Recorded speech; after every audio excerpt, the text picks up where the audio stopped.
Good day. Today we're going to look at a question that we get fairly often at the practice, being how must I go about being successful with my case at the CCMA?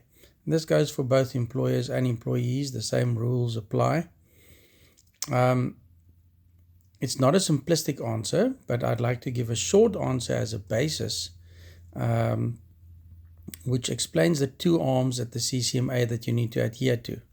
The one being merit. In other words, you need to be sure, if you are an employer, that you've got enough proof to prove that an employee is guilty of a particular offense, for instance, or if it's a performance management issue, there must be sufficient proof that the person is not performing the employee.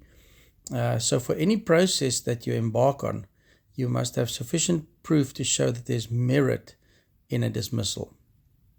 And if it's then referred to the CCMA, the one leg that you would then adhere to and most probably would be successful in would be that you can show that there was indeed merit in what you have done. The other arm is procedure, and that's extremely important.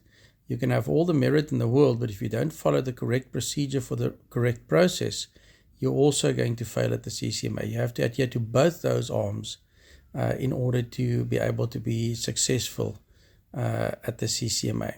Procedure would be, for instance, in a disciplinary process, it would be making sure that you gave adequate notice in terms of a notice of disciplinary hearing with all the requirements of the notice, that the person had an opportunity to state their case, etc. So we're not going to go into that now, but those basically are the two arms that you need to adhere to at the CCMA in order to be successful. You need to show that there was adequate procedure if you're an employer and that there was merit, for instance, in a dismissal.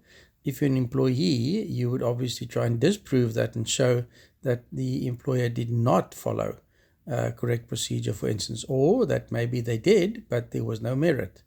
So in order to be successful, you need to adhere to both those arms at the CCMA. Please remember, these videos are not, it doesn't supply legal advice as such for your particular situation. This is merely background information that we supply. If you need specific legal information, go and consult with a professional, or if you want to ask us a question, you can email it to admin@labourconsult.co.za. Thank you for listening.